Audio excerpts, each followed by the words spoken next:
This is the Smyth Performance new Beetle Ute Kit cut instruction video.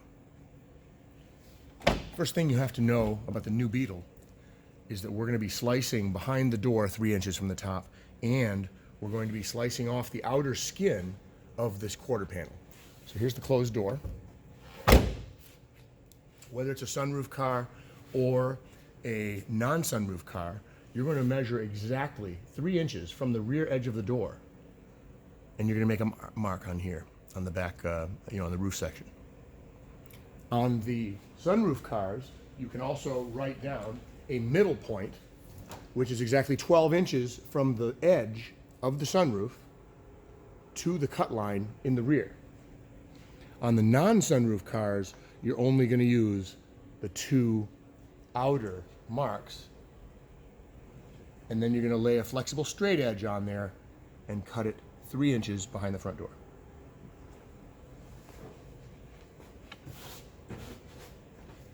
When it comes to sunroof or no sunroof, after you make this initial cut, you're not going to want to cut the headliner. The headliner, if you have a block or something, push the headliner down if you didn't remove it, and make sure you put a block or something under here to keep it far away from your saw.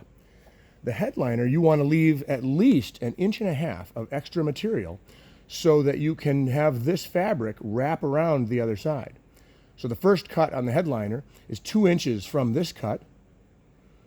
Then you're going to trim back the board material 1/2 inch, and you're going to wrap the fabric over the board. So this one here, 3 inches from the back edge of the door. This cut here, 5 inches from the back of the door, leaving extra material. And remember, while you cut, lower that headliner. Now we're going to talk about the quarter panel cut.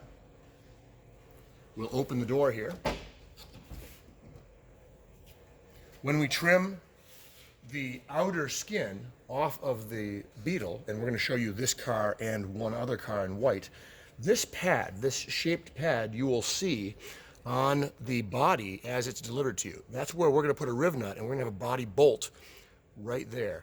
We're going to put another body bolt right here, and we're going to have a little rivet or a smaller screw down in this corner. So what we want to do is, if you imagine cutting flat to this surface, you're going to cut flat all the way down along this surface, probably rubbing up against this inner panel, but don't worry, it's very thick. You're not going to be slicing this.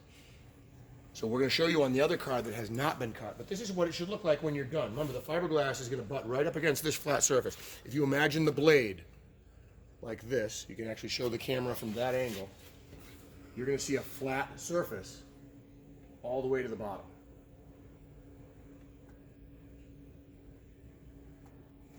And then at the bottom, you're going to slit. We're going to use this tab of the old quarter panel to mount the lower edge of the body. So basically, you slice the 2 corners, and then you tap that in with a hammer. And this is going to be a backing plate where you can then rivet or screw your body panel to.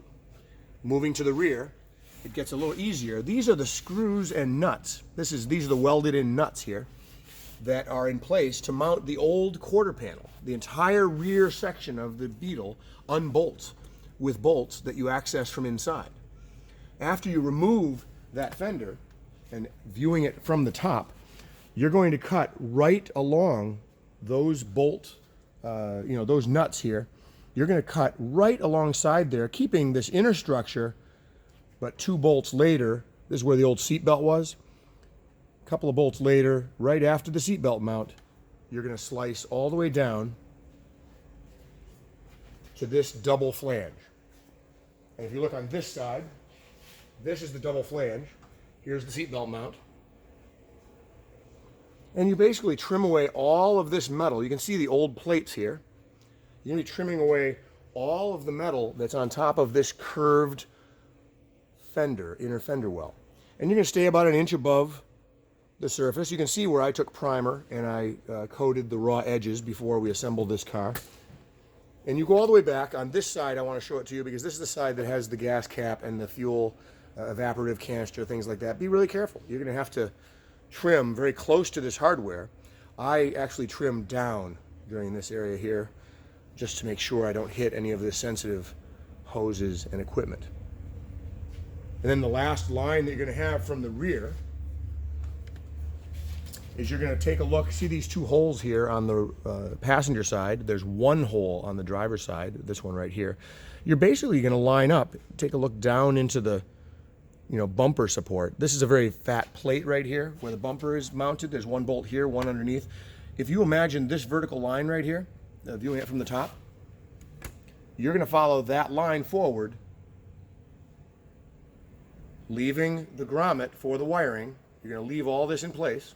So about an inch beyond the grommet, about a 1/4 inch beyond this big hole here, the top hole, and then you're going to dive out 1 inch above the inner fender. So we're going to keep a little bit of the inner fender, but not much.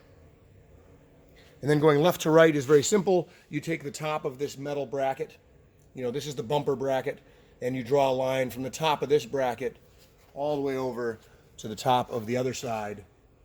And you can see here from the rear, you should leave about an inch over this little detail here. It should be about an inch higher than that little fold. You should just about go through this little curved hole that's in the original Beetle. You'll leave about 1/2 inch of that hole there. And then we're going to use this to mount the rear tray to the car itself.